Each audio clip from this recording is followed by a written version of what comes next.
What's up, ladies and gentlemen? We're doing absolutely beautiful today. We're going to be reacting to a video called 20 Wildest Moments in NHL History. And it also says on my screen, 23 years ago today, the Jumbotron fell. That's the big thing in the middle of the rink. Really high, absolutely enormous. Please don't tell me someone got crushed, man. Do I want to watch this? If you're new here, ladies and gentlemen, my name is Adam.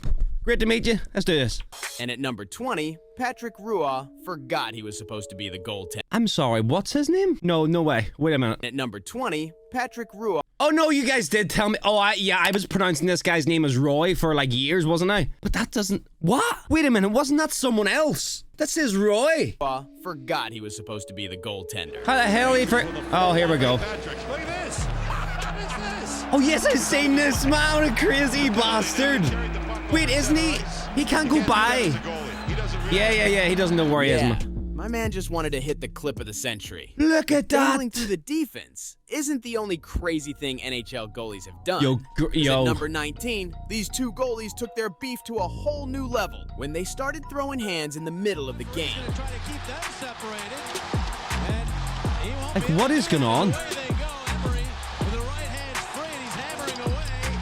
Jesus! How does a fight between the goalies start during the match? I don't get it.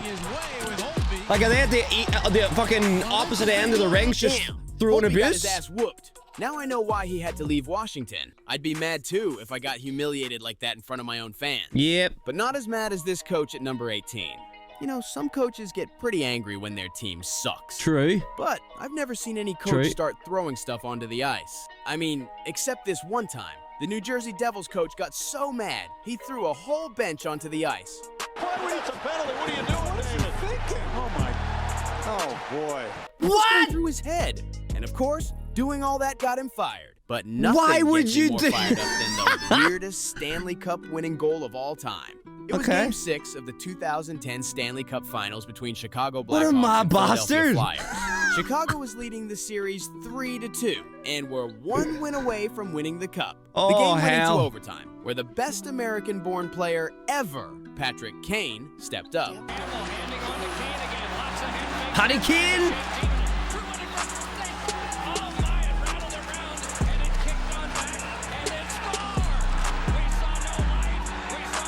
What?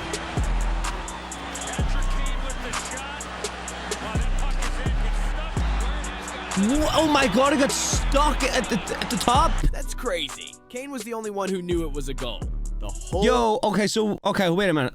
What am I trying to say? How do they know it's a goal? I know it's a goal, but like, aren't the referees supposed to signal that it's a goal? Are they allowed to go and watch a replay and look and see and be like, okay, that was in goal, even though the light didn't go off and the referee didn't give it in real time? I mean, no. Was in a shock. But Marc-Andre Fleury has me in a shock, because he's been acting out recently. You know, Fleury has always been kind of weird, and that's why he's one of the most loved goalies in the league. But recently, he's been attacking players on shootouts. Zuccarello goal, Bedard in. What? I never really got a shot away as Fleury poke checks it away. What did he do? Again, just great patience there by Marc-Andre Fleury. He's been attacking them? He did not bite for the fake shot here. Just kept his balance there and was able to just trip him up. Oh, surely you're not allowed to do that. Bedard to the league. That's great. But Fleury wasn't done, because he did the same thing to the very next shooter as well. Are you allowed to do this? To tie it for Chicago. Poke checked again, and another trip by Fleury. The two referees are looking at each other. Oh, it was almost like an identical. Wait a minute. There. You can't be allowed to do that, man. Fleury might have just found I can hear sounding through the board. Saving penalty shots. I mean, at least Fleury is just attacking players. Even he isn't wild enough to attack refs. Because at number 15, this next player assaulted a ref. Oh my god! Oh, the linesman took a punch from Clutterbuck. Uh-oh. I didn't mean that. He did not, man. That is just... Oh no, look at that fist. That is wound up. That is a nose about to get scalped. Oh! Took a punch from Clutterbuck. Uh-oh. Bro, that was a sore one. That's a sore one. What he just did, I think. No way you're taking that and walking off. Bang! Damn, how the refs stay on his feet. That even hurt me. God damn. But I bet number 14 would hurt even more. Because NHL players' shots have become crazy fast. So fast that they are even breaking the glass behind the net. To McInnes. He shoots. Jesus, Mary and Joseph.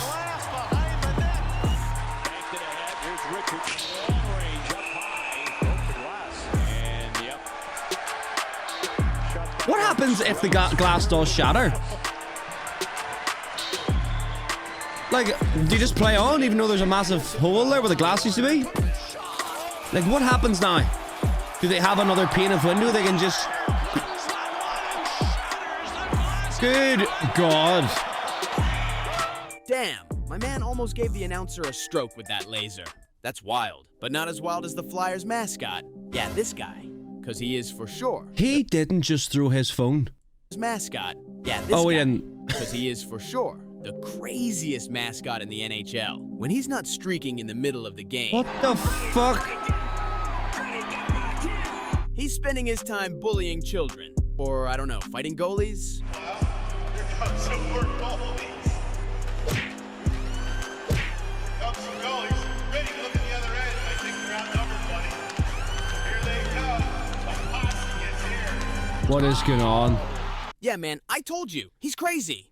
But at number 12, What is Trevor happening? Zegras has secretly been rizzing up baddies with Michigans. Yeah, Zegras is known for scoring ridiculous goals. Oh In my- his first game back from an injury, a female reporter asked him for a God special damn. gift. And you just know Zegras was on board. Of course he was. Just look at the guy. Oh, I've been asked what is my Christmas wish this year? A Michigan or lacrosse or alley-oop or anything you'll give us. Can you deliver, Z? I'm gonna try. That's all I can do. Trevor takes it in behind the net. He scores! How the fuck do you even score from there, man? Exactly what Alec Lozoff asked for. Well, thanks That's for coming out. We're glad crazy. to have you back, and I gotta say thank you for delivering my Christmas wish. Anything for you. Damn, Z, you had her blushing. Leave some for the rest of us. Because that ain't even the first time Zegras has had the ladies go crazy. In fact, at number 11, after giving one of the nastiest apples I've ever seen, he had the whole NHL world glazing him. I mean, An apple? everybody except Tortorella. Give them an apple? Stop it. Yeah, that's nasty. But now that we enter the What top 10 the wildest hell? moments in NHL history, let's take things There's to a no... new level. Like the time a 33-year-old enforcer with only 5 goals in his whole career became the MVP. Yeah. In 2016, the NHL decided to open the All-Star Game fan voting, which meant that fans all around the world could now decide who got into the All-Star Game. And as a prank, fans all around the globe had an idea to vote a 6'8" enforcer, John Scott. Yo, do you take that as an insult or a compliment? Like, if you're John Scott, 6'8", and it's a prank that you get put into the NHL All-Star team. I mean, if that's me, I'm like, oh, fuck you guys. Like, you're not voting for me because I'm good, because you want to laugh at me. Fuck off. Who was only known for fighting to the All-Star Game. I mean, if that's And what even they though want him in there veterans for, the bring him NHL in. hated it, Scott received the most votes of all the players, and therefore was selected as the Team Pacific captain. The fans were hyped as the prank actually went through. What do you but mean, nobody prank? could have guessed what happened next. Oh, shit. But not as wild as number 9. Because an NHL game was played in the middle of the night. Yeah, it was a normal Thursday night, and the game 1 of the series between Hurricanes and Panthers just started. Oh my The arena God, was please tell me packed, he scored and there. nobody knew they'd be witnessing history tonight. Because this game would be one of the longest ever recorded in NHL history. Huh? I've lost all sound. After 60 All minutes, right. the game was still tied 2-2, so they headed to overtime. The first overtime period went by, no goals. So went the second, still No goals either.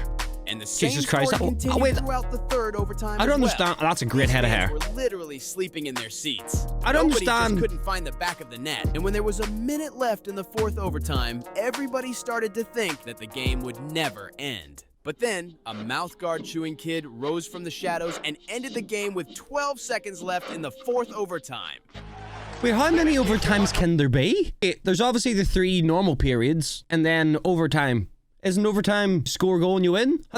Wait, does that just keep going until someone scores? I thought they went to penalties, no? Please, someone inform me of what is happening. With 12 and 7/10 seconds remaining in overtime number 4. God damn. It It was 2 a.m. and the game had lasted over 6 hours. Damn. Imagine being one of those Hurricanes fans. 6 hours! Just to see Brent Burns choke the whole thing. But one fan I don't feel bad for is the one at number 8. Because this guy got just what he deserved. And Steve Sullivan, you see him, number 26. He gets a stick up around the forehead or near the eye. He skates off. Look at this fan for the Avalanche. Oh, he's giving him a lot of sympathy. Well, things always have a way of working out. Later in the game, the puck comes over the glass and off the noggin of guess who?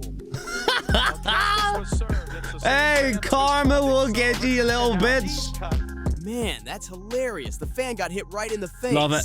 That reminds me of number 7. The time Ty Domi hit a fan in the middle of the game. Yeah, Domi was known for whooping ass back in the day. What? And while playing a game in Philly, the fans really didn't like him. One fan especially. Because when Domi got a penalty, a fan in the stands started clowning him. And I'll just let you figure out yourself what happened next. Straighten those guys out. Now, you've had...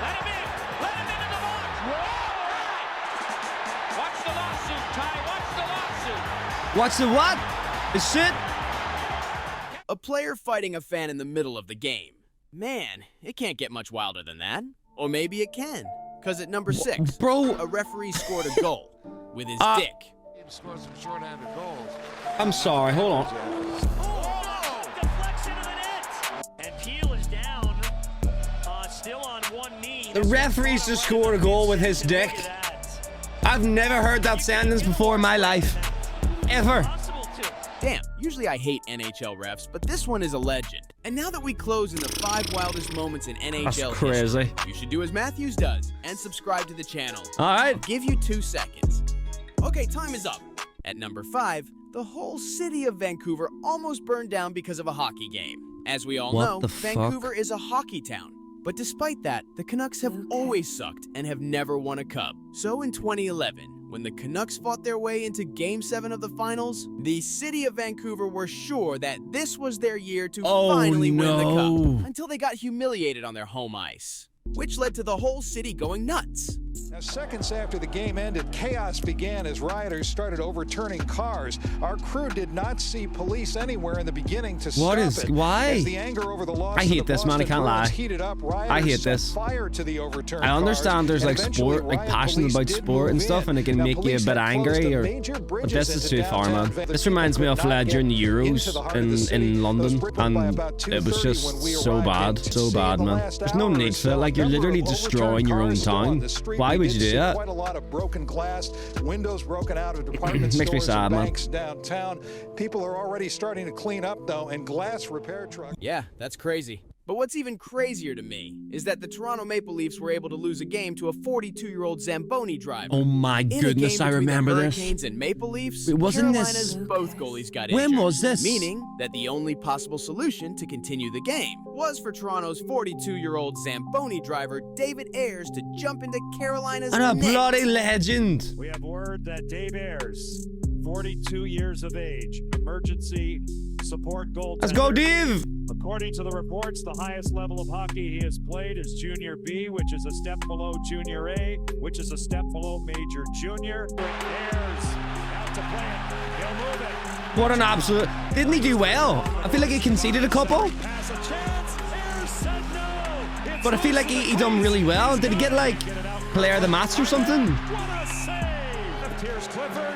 Stopped by... And of course, the Leafs fans were mad. The Toronto Maple Leafs lost an actual National Hockey League game to a 22-year-old Zamboni driver who works for them! Hey man, chill out! It was an unforgettable moment. Sounds like a cartoon, man. Another unforgettable moment was number 3, when the Sabres Jumbotron fell from the ceiling and crashed onto the center ice.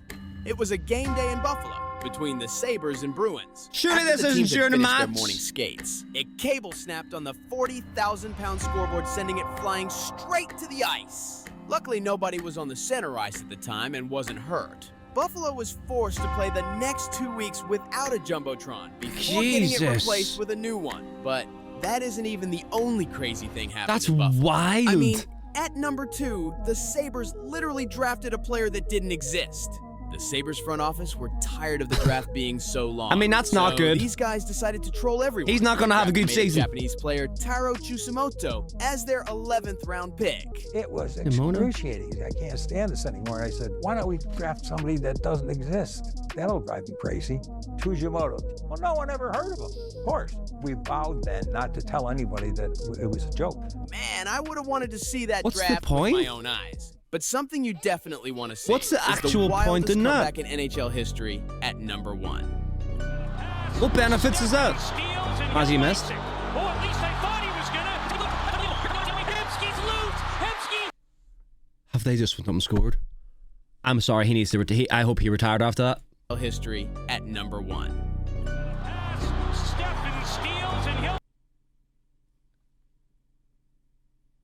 He missed. Oh, that might be the worst miss I've ever seen in any sport in my life. He is 2 feet away from the line with no one near him. That's what you get. That's what you get. You know what? Deserved. You score when you have a chance. Don't fuck about. Or you'll find out. And he just found out.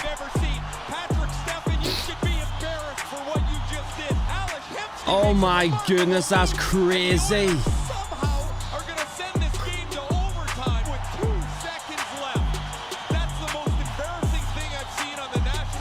That is horrendous. I didn't even know it was possible to miss an empty netter that badly. Oh, I didn't see it bobble, even though it doesn't matter. It bobbled over his stick. That's the most embarrassing thing I've seen on the National Hockey League ice. I didn't even know it was possible to miss an empty netter that badly. Oh dear. But I actually do have a little bit of sympathy for him there. Like a little bit, not too much though, because he still should have scored even before that. Anyway, thank you guys for watching. I appreciate it. If there's anything you guys want me to react to, put it in the comments box down below. Talk to me in the comments and I'll do a video on it. Alright, peace.